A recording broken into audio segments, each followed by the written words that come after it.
अस्सलाम वालेकुम।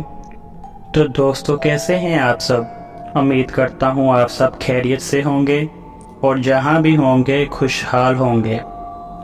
आप सब इसी तरह मुझे प्यार करते रहें। यकीन करें, बहुत खुशी होती है जब मैं किसी का कमेंट्स पढ़ता हूँ। सब दोस्तों को हॉरर हाइकर में खुश आमदीद।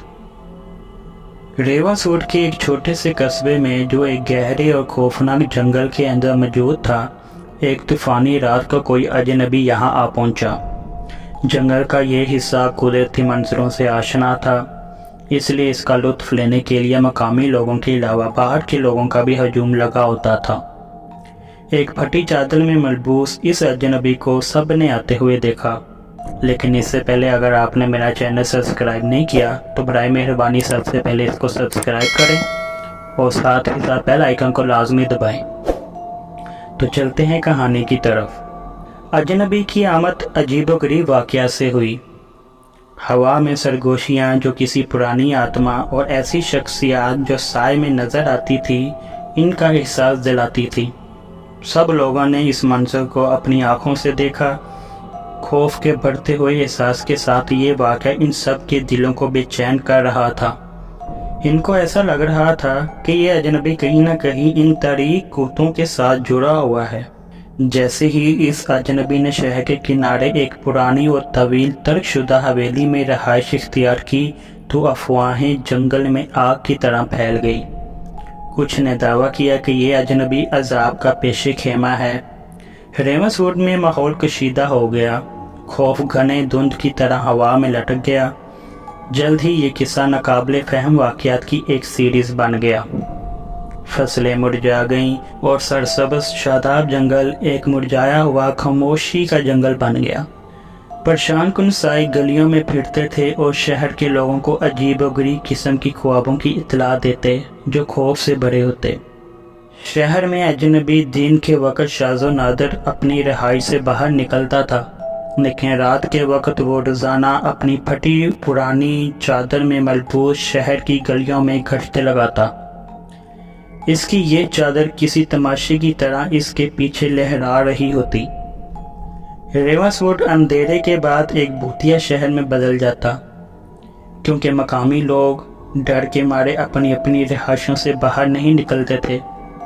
अचानक एक जॉन्स नाम का आदमी, जो कि एक बहादुर और ज़हीन था, इस मामले की तह तक जाने का फ़ैसला करता है और लोगों को इस खौफ से आज़ादी दिलाने का फ़ैसला करता है।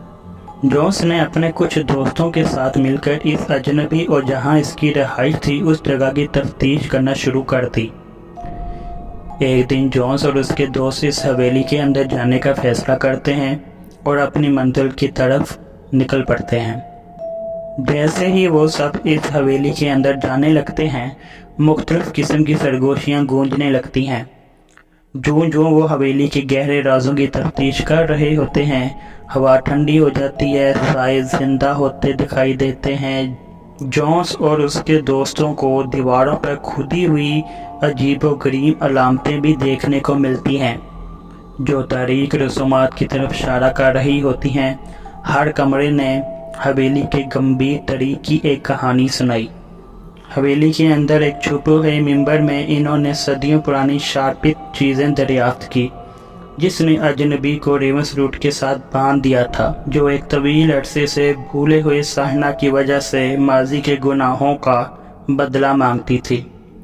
अजनबी दुनियाओं के दरमियान एक फंसे हुए अजियत ज़दा रूह ने एक ऐसी कुव्वत को जन्म दिया था जिससे शहर के लोगों को खौफ और तकलीफ में मुब्तला कर दिया था।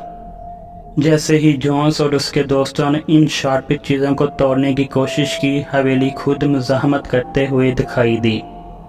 इस हवेली की दीवारों का रंग खुद ही से बदलने लगा और मुख्तलिफ शिकाल के साए रुमादार होने लगे और हवा तारीक तवानाई से टकरा गई, और इसके साथ ही वो अजनबी भी इनके पास आ गया। अजनबी खुद भी इन कुतों से परेशान था, लेकिन वो इन चीज़ों को हाथ भी नहीं लगा सकता था।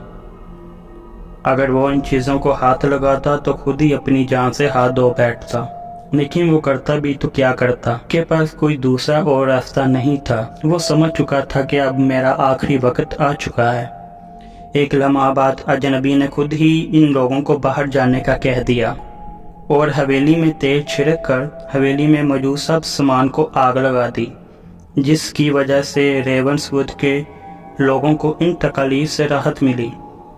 اس لعنت کو ہٹانے کے بعد ریونس ووڈ آہستہ آہستہ اندھیرے کی گرفت سے آزاد ہونے لگا اور شہر کے لوگ پھر سے اپنی زندگی کو بنانے میں لگ گئے۔